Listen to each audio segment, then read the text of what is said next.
Assalamualaikum warahmatullahi wabarakatuh. Bismillahirrahmanirrahim. Alhamdulillahirabbil alamin. Shalatu wassalamu ala asyrafil anbiya'i wal mursalin sayyidina Muhammadin wa ala alihi wa ashabihi ajma'in. Amma ba'du. Para asatidzah, para sesepuh Masjid Jami'at Taubah, bapak-bapak, para pemuda dan remaja, putra dan putri, jamaah Majelis Ta'lim Masjid Jami'at Taubah yang dimuliakan Allah. Alhamdulillah, masyukurillah, dengan izin Allah pada malam ini kita sama-sama dapat kembali hadir di ta'lim kita,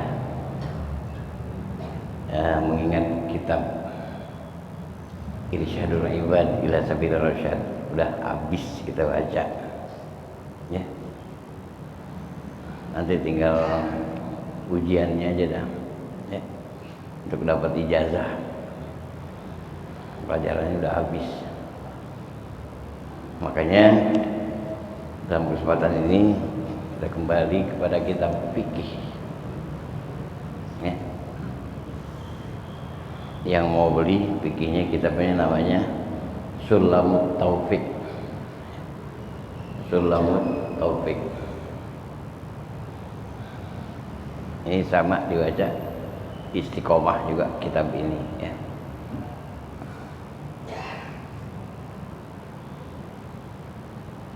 Kita mulai dari tentang faslun fi nawaqidil wudu.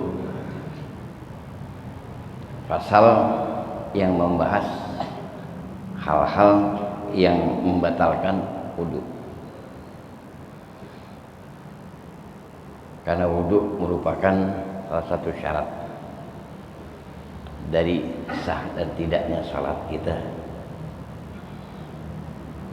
Harus salah satunya adalah bersuci ya. Wa yanqudul wudu'u arba'atu asya'. Yang membatalkan wudu itu ada 4 perkara. Ahaduha, salah satunya, ma kharaja yaqinan minas sabilain.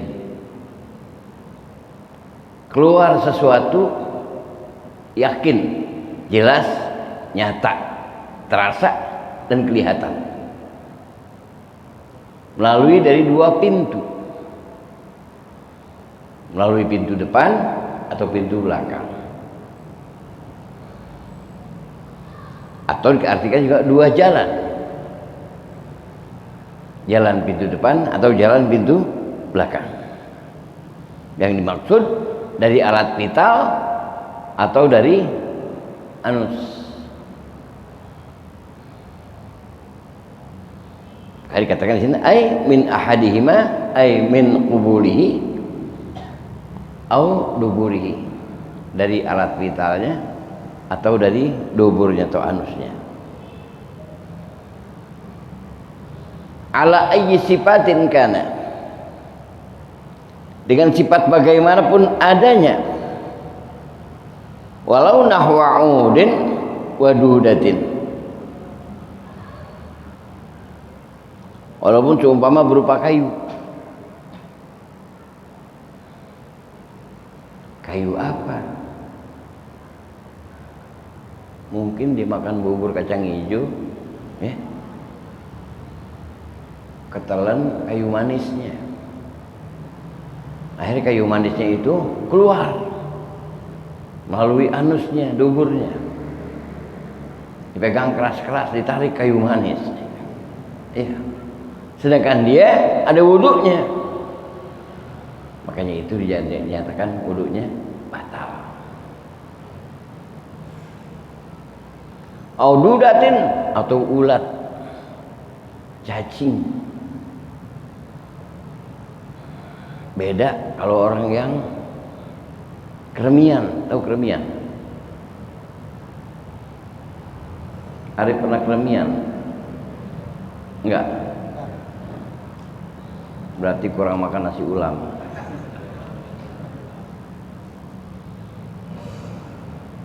Kalau keluar kremi satu,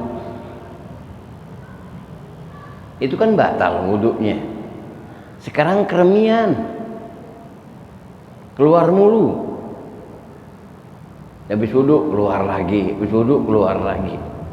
Nggak jadi dong dia sholat. Nah bagi orang yang seperti ini, itu namanya kremian. Ada jalan keluarnya. Dia wudhunya harus sudah masuk waktu. Udah azan, wudhu. Habis cebok, wudhu. Pakai celana, udah dia sholat. Jangan sholat sunnah. Kenapa? Karena kondisi dia darurat. Langsung sholat fardu. Jangan sholat sunnah. Ini kalau kremian. Sama hukumnya kalau anak perempuan, anak putri ada. Yang apa nih? Istihadah. Keluar darah tapi bukan haid. Darahnya darah penyakit. Jadi bagaimana? Boleh sholat ya dia? Bukan boleh sholat, wajib sholat. Kan dia keluar darah. Tapi kan bukan darah haid. Makanya dia istinja, cebok, kemudian wudhu dan langsung sholat. Makanya wudhunya harus udah masuk waktu. Nih khusus.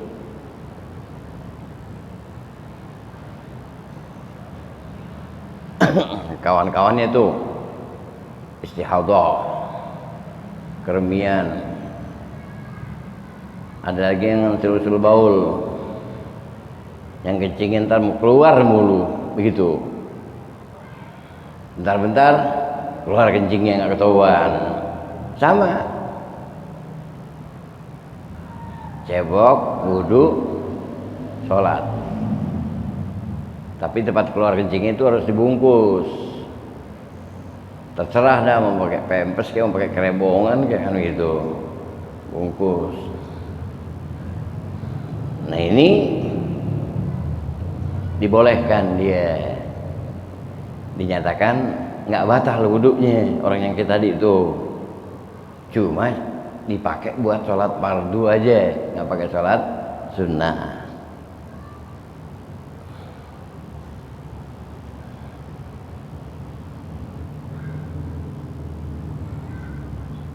Kata aududatin akhrajat ra'saha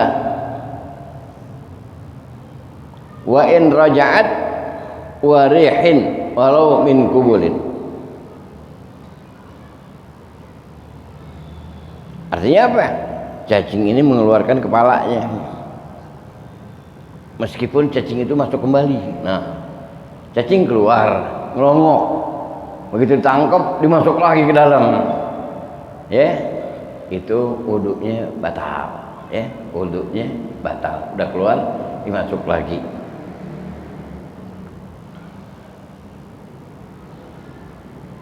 Warihin, keluar angin,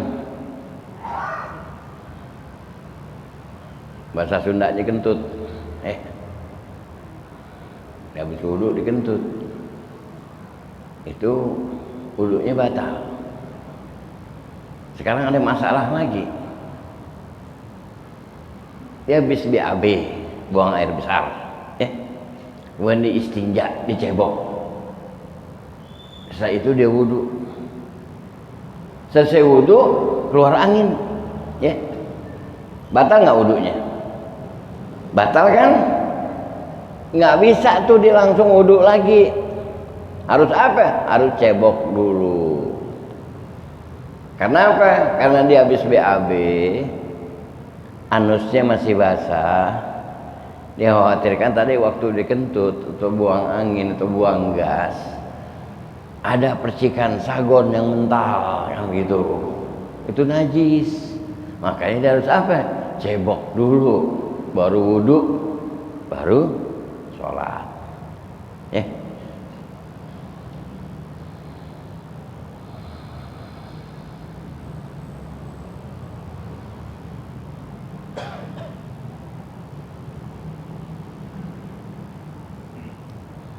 walaupun keluarnya dari kubul kemaluan depan. Emang ada orang laki kentut dari alat vitalnya, ada nggak? Nggak ada. Orang perempuan ada. Makanya dimasukin di sini. Orang perempuan tiba-tiba keluar gas dia di depan. Dan pertanyaan dari ibu-ibu,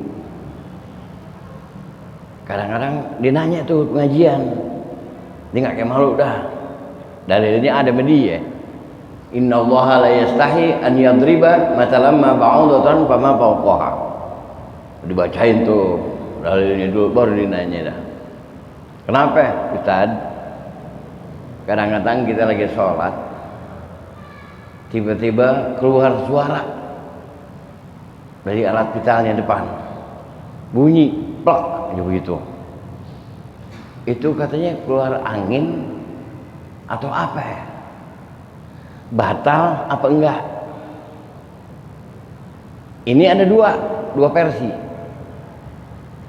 Yang pertama, kalau dia nggak habis istinja, nggak habis cebok, dia nggak cebok, artinya dia nggak pipis.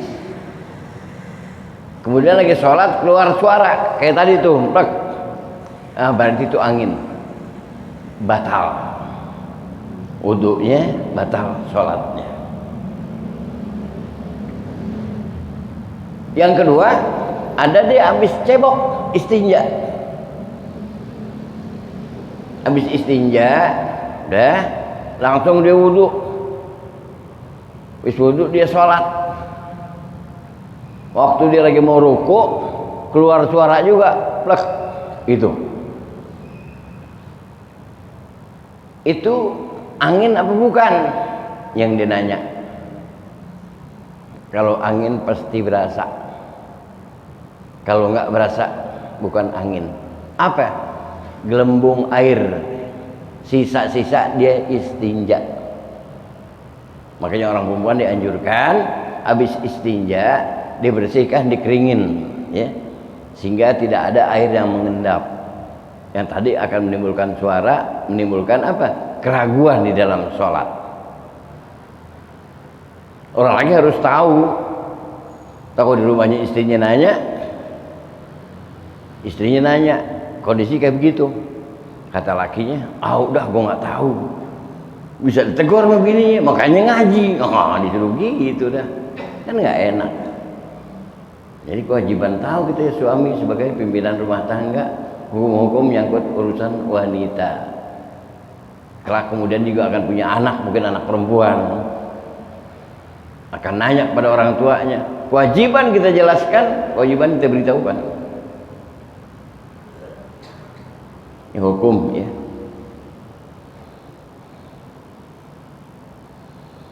Ghairal mani ay illa mani syakhsi nafsihi al kharija minhu awwalan binahwi nazarin wala yanqudul wudu. Selain sperma, yakni kecuali sperma seseorang, sperma dirinya sendiri yang keluar dari orang tersebut di pertama kali dengan sebab melihat misalnya, maka tidak membatalkan wudu.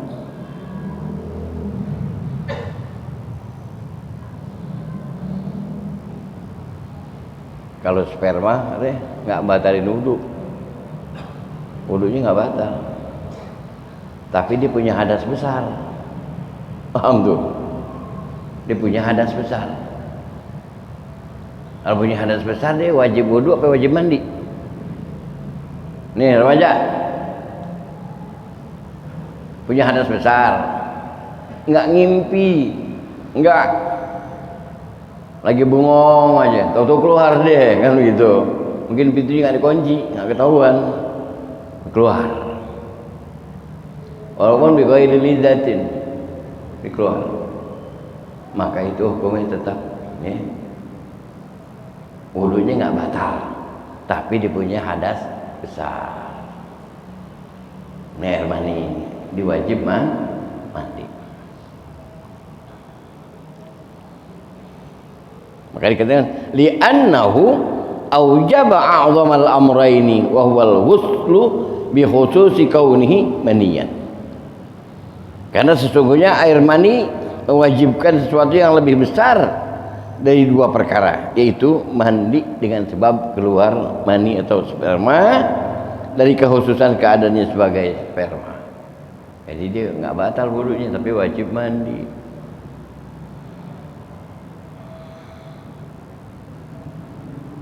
Makanya kita kalau punya hadas besar disunahkan oleh Rasulullah SAW sebelum mandi kita wudhu dulu, ya.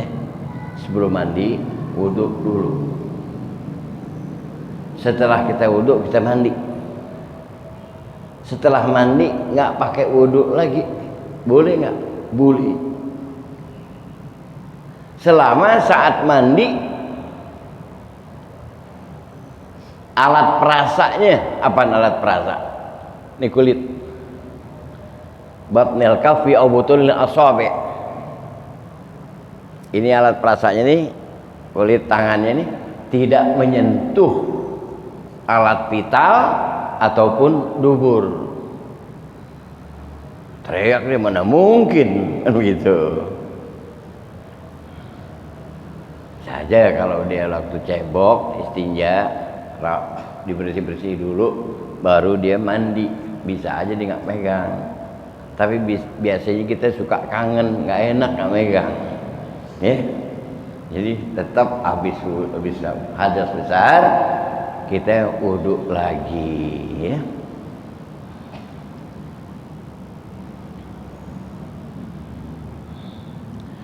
Fala yujibu adwanahuma wa huwal wudu bi umumi kauni kharijan.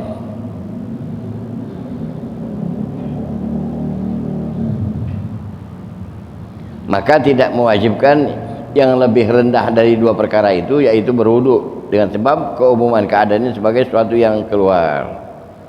Artinya apa tadi itu? Di wudu, di hadas besar, dia nggak wudu lagi sah. Ya, selama waktu mandinya tangannya tidak menyentuh alat vital atau duburnya.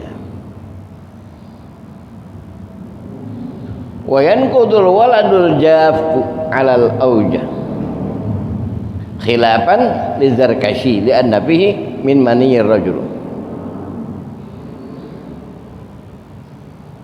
Dan membatalkan wudhu keluarnya bayi yang kering menurut pendapat yang lebih kuat, berbeda dengan pendapat Syekh Az-Zarkashi tidak membatalkan wudhu, karena sesungguhnya pada bayi kering itu terdapat sebagian mani laki-laki. Maksudnya melahirkan.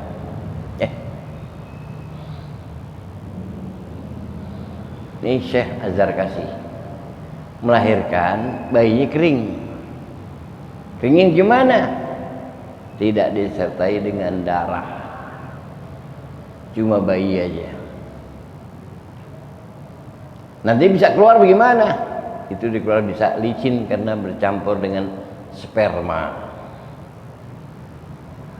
Karena sperma itu katanya nggak apa tuh, nggak najis sperma. Maka nggak batal wudhunya. Tapi dia punya hadas besar nggak? Hadas besar, tetap dia wajib mandi wiladah.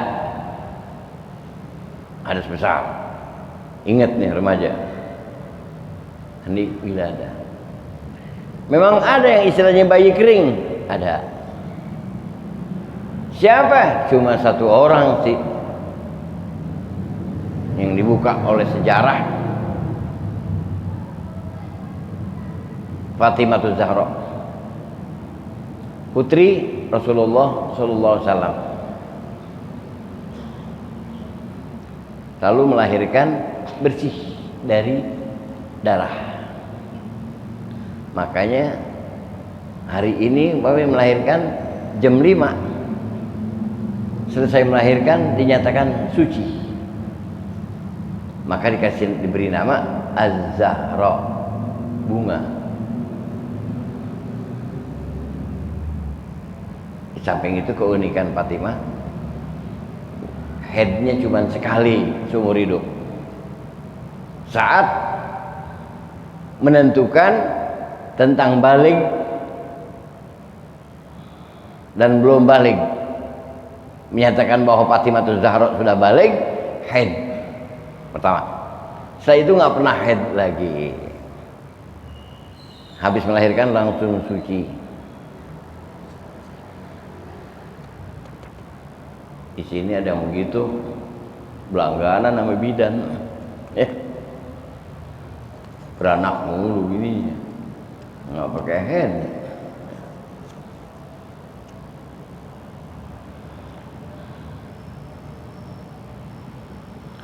Wa khuruju ghairi maniyyi syakhsi yanqudu, maka keluar sesuatu dari belakang ataupun dari depan selain mani, selain sperma, batal wudunya, batal wudunya. Walau in fasala maniyuhu thumma ada ilaihi wa kharaja minhu naqadah apa dzalika Ibnu Hajar. Dan seandainya terlepas air maninya kemudian kembali masuk ke dalam salurannya dan air mani itu keluar kembali dari salurannya, maka telah batal wudunya. Hebat juga nih, kayak ingus. Tahu ingus? Ingus kan celot-celot dulu, anak kecil tuh meler, ditarik balik lagi. Nah ini main kayak mani begitu, udah keluar spermanya, ditarik lagi bisa masuk lagi, ya, udah masuk keluar lagi, nah itu batal wudunya. Katanya hukum pertama keluar sperma nggak batal wudunya, pilihnya hadas besar. Tapi kalau ini dia keluar sperma, ditarik keluar lagi, batal wudunya. Artinya apapun jadinya, dia habis mandi hadas besar, tetap diwudu kembali.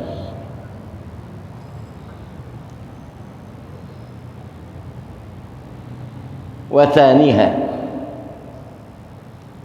massu qubulil adami awil jinni, ay massu juz'in minhu min nafsi aw ghairihi min rajulin aw imra'atin walau mubanan in baqiyal ismu wa illa fala.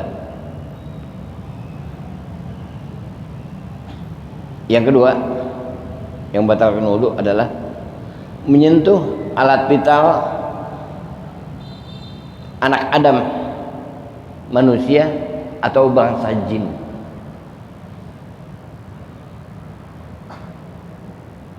Menyentuh vital, alat vital manusia walaupun anak-anak, masih anak kecil, ya, walaupun anak sendiri, termasuk menyentuh alat vital jin kalau kebetulan ketemuan, ya, sentuh alat vitalnya, batal wudunya.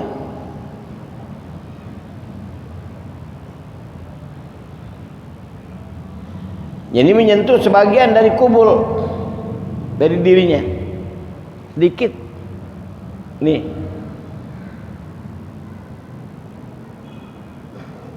atau ibu-ibu dia udah lagi mau sholat, ibu-ibu mau sholat udah pakai mukena rapi, tiba-tiba anaknya minta pakein celana,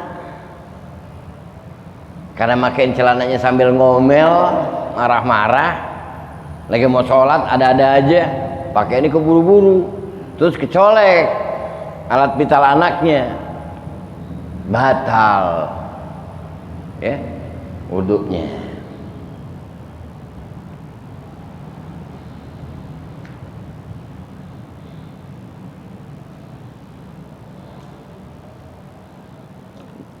Maka itu laki-laki maupun perempuan, walaupun sudah terpisah dari tubuhnya, jika masih tetap sebutannya sebagai kubur.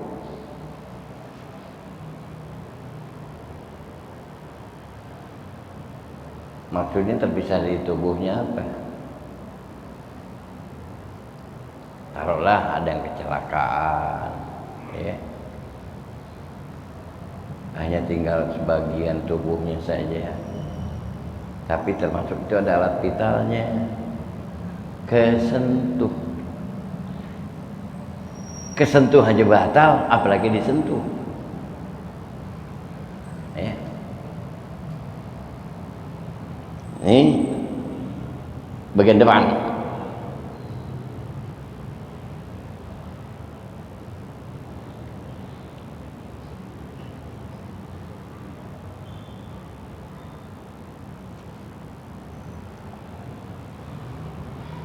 Ada lagi pengertiannya, walau baqiya.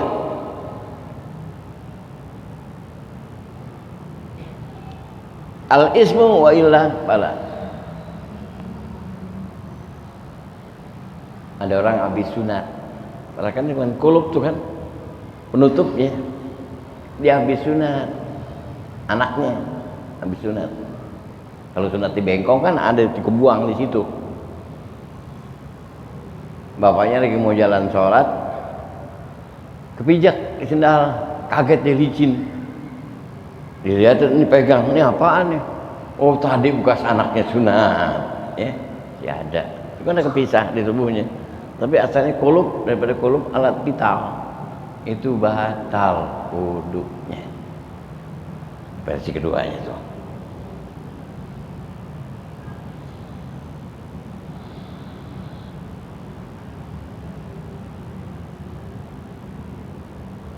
Wa min dzalikal kulfatu wal bidru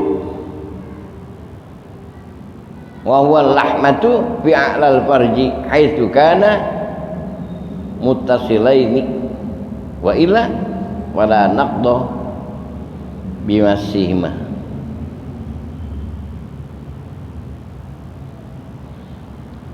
Yang termasuk kubul kelamin depan yaitu kulub. Laki-laki itu pembungkus alat vitalnya. Kalau perempuan berarti kan di Arab, bahasa Arabnya bizir, tapi bukan pakai zal, pakai dha.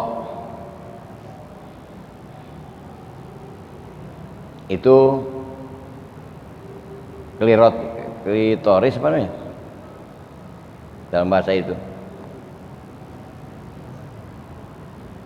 Satu biji yang ada di alat vital perempuan, ya. Itu kalau kesentuh, yang nyentuh pemiliknya ataupun orang lain, itu juga batal wudunya, termasuk anak walaupun anak, ya. Jadi hati-hati. Kenapa? Karena kedua bagian itu masih bersambung dengan alat vitalnya. Tadi udah terputus saja, kulub masih tetap. Apalagi bizir atau klitoris sampai apa itu bahasanya itu.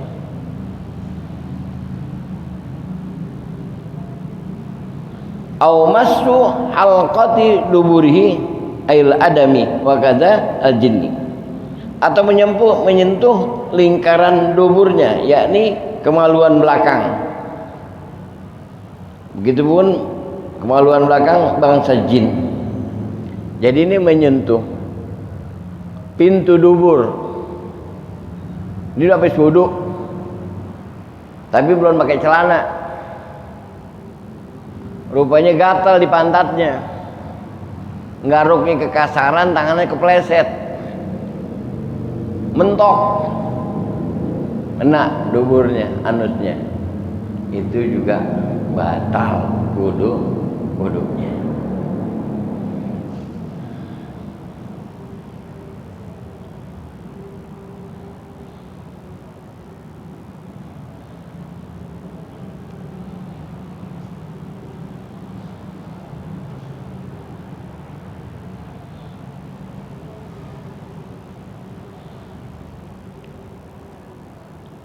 Kemudian di sini wala yantaqidu wudu'ul mamsus.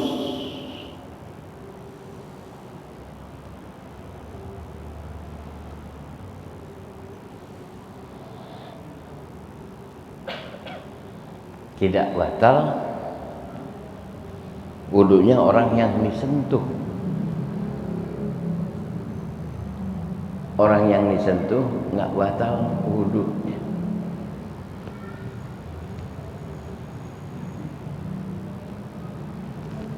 Kalau dikatakan ada istilahnya lam sumro'atin ajnabiyatin bila ha'il, menyentuh wanita ajnabi. Siapa ajnabi? Yang bukan satu darah dengan dia, saudaranya, adiknya, kakaknya, anaknya, ponakannya, bibinya, itu nggak batal. Orang tuanya, mertua, nggak batal.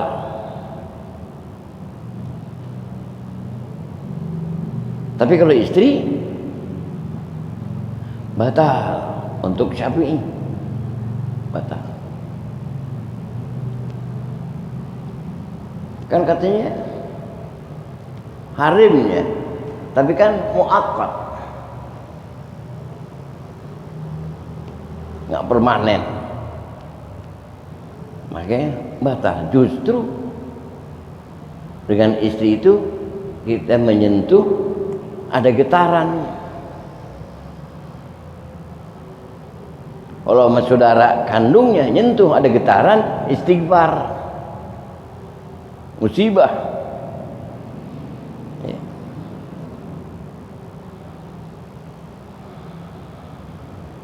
Tuh lihat tadi ayat hurimat alaikum, ya, ummahatukum dan seterusnya. Makanya ada satu aliran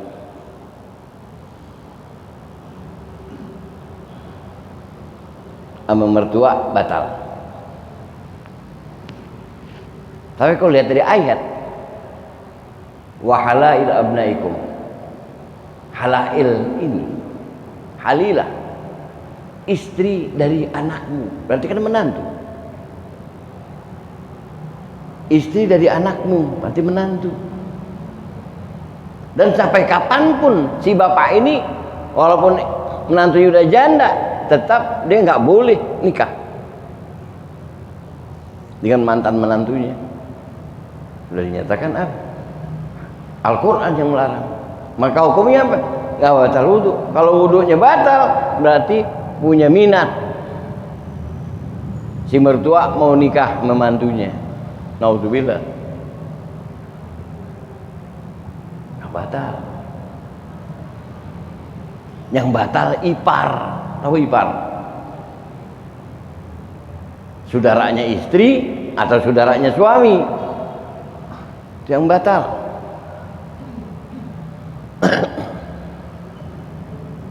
Silakan, orang bertanya. Ada pertanyaan?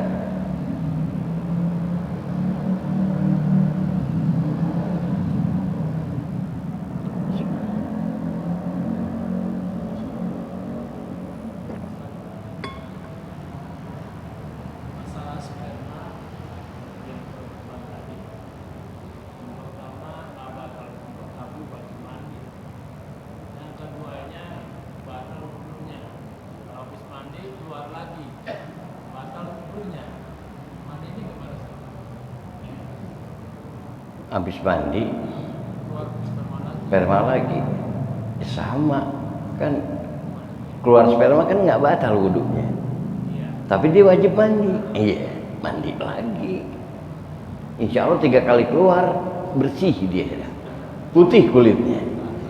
Iya, iya. Emang nih masalah itu sensitif.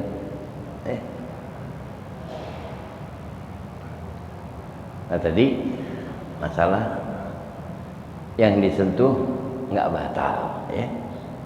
Makanya kita yang kadang-kadang kesulitan itu dalam pelaksanaan ibadah haji atau umroh saat lagi tawaf. Kalau kaum muslimat Indonesia, mereka tawaf pakai kaos kaki semua. Kalau kita orang laki nggak boleh. harus kelihatan mata kaki kita, kelihatan jari jemari. Kalau untuk orang-orang Indonesia perempuan, karena memang telapak kaki aurat, makanya pakai kaos kaki, aman. Tapi kan mazhab lain enggak, khususnya seperti Pakistan, India, mereka Hanafi, Turki, mereka nggak pakai apa itu, nggak pakai kaos kaki. Kita kalau kita tawaf, kadang-kadang apa? Kita yang pijak dia, karena menyentuh. Nah dia nggak batal, lah kita. Maka di situ ada kaul untuk mazhab Malik Syafi'i, kalau kita mau tawaf, setelah kita niat istilam dengan Hajar Aswad, bismillahirrahmanirrahim, Allahu Akbar, udah jalan dugri kita, alatul jalan. Kita nyentuh orang, laki perempuan, anggap laki, jangan nengok. Nih ada yang kepijak kakinya sama kita, anggap aja laki, udah jangan nengok. Tapi anehnya dia bisa nggak nengok kalau kaki laki dipijak, kalau kaki perempuan dipijak dinengok. Liatin dong, nggak tahu lain kayak kupepek empuk, batal. Nah kalau haji boleh dikatakan apa? Satu hal yang mustahil bisa kita pertahankan wudhu kita. Umroh haji sulit, ya haji. Lagi tawaf ifadah, yang tawaf itu jutaan. Itu ada kaul juga pendapat ulama, dibolehkan dalam kondisi seperti itu kita taklid mazhab, ikut mazhab, ya nggak batal. Termasuk sama istrinya, batal. Hanya dalam kondisi darurat seperti itu ulama mengizinkan. Mazhab apa yang istri nggak batal? Itu memang Maliki. Jadi kalau kita taklid mazhab, ikut mazhab dalam hanya untuk tawaf, ikut mazhab Maliki. Wuduknya pun harus wuduk Maliki. Jangan taklid mazhab tapi nggak ngikutin mereka. Emang beda. Wuduk Maliki beda. Bedanya di mana? Cuman hanya membasuh kepala. Idza qumtum ila sholati faghsilu wujuhakum wa aydiyakum ilal marafiq wamsahu bi ru'usikum.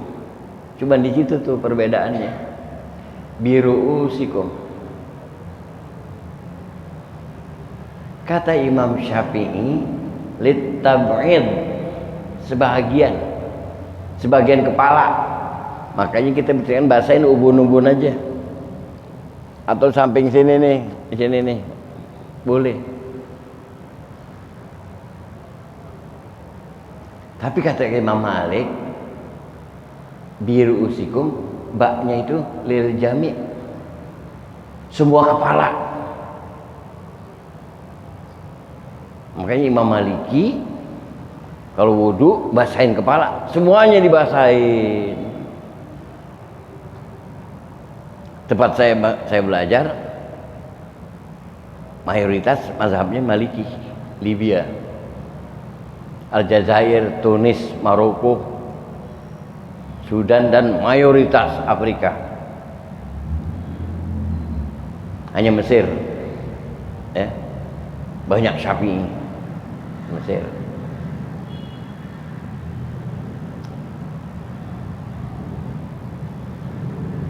Libya mayoritas Maliki. Itu wudu basahin semua kepalanya. Tapi subhanallah, al-ikhtilafu rahmatun. Perbedaan paham itu adalah rahmat Allah. Buktinya penganut mazhab Maliki mayoritas Afrika, rambutnya kribo, dibasahin semua, udah basah digeleng aja, kering. Nah kalau kita kucai begini, basahin semua, kesempak-sempak, demek. Ini katanya al-ikhtilafu rahmatun.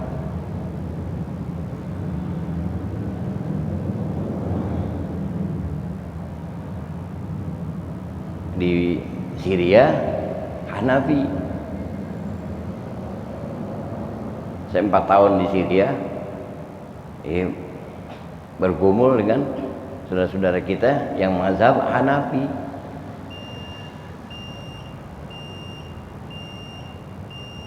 Dia aminnya nggak keras, sholat jahron, waladhdallin, aminnya pelan. Kita belum belajar di sono, pertama bisa pucet, amin sendirian.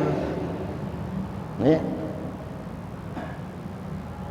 Saya ingat dulu almarhum almarhumah Kiai Jabrul Takaidir waktu di Pakistan. Tamat datang ke Pakistan, sholat Jumat, waladhdallin, dia amin dirian nyaring banget, pucet, orang pada tonton. Kenapa? Belum tahu. Takbiratul ihram, ini tangan jempol mesti bentok kuping. Allahu Akbar, baliknya betokin kuping. Emang kenapa? Untuk memberitahukan bahwa memang sunnahnya takbir itu nahwa mankibai, segini, batasi kuping, baliknya bentokin gitu. Yang bingung yang nggak punya kuping, bentokin apaan? Ya, nah itu mazhab ya, al-ikhtilafu rahmatun. Insyaallah nanti kita lanjutkan ya.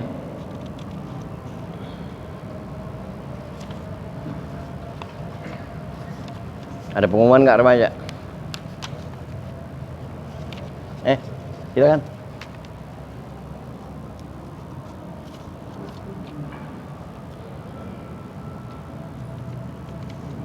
Assalamualaikum warahmatullahi wabarakatuh. Sama-sama kita hormati dan kita muliakan dulu kita Al-Qur'an Bapak Kiai Yusuf Yahya selaku pimpinan Majelis Ulama Muslim Masjid Jami Al-Toba. Alhamdulillah, terima kasih sama-sama diberikan keberkahan wafat sehingga kita dapat berkumpul di majelis taklim yang diadakan setiap malam Senin dipimpin oleh guru kita Bapak Kiai Yusuf Yahya. Untuk mempersingkat waktu, langsung saja kami dari panitia penyelenggaraan motong hewan kurban Masjid Jami Al-Toba ingin mengajak kepada para jamaah sekalian untuk kiranya sama-sama kita sukseskan penyembelihan hewan kurban di Masjid Jami Al-Toba pada tahun ini. Oleh karena itu kami juga mengajak kepada para jamaah dan para warga lingkungan Masjid Jami Al-Toba untuk ikut berpartisipasi dalam rangka penyembelihan hewan kurban. Dan bagi para jamaah yang ingin berpartisipasi untuk kolektif hewan sapi atau patungan sapi dikenakan biaya sebesar Rp3.500.000. Dan bagi para jamaah juga yang ingin menyumbang untuk 1 ekor sapi dikenakan biaya untuk pemeliharaan dan pemotongan sebesar Rp500.000, dan untuk hewan kecil atau kambing sebesar Rp100.000.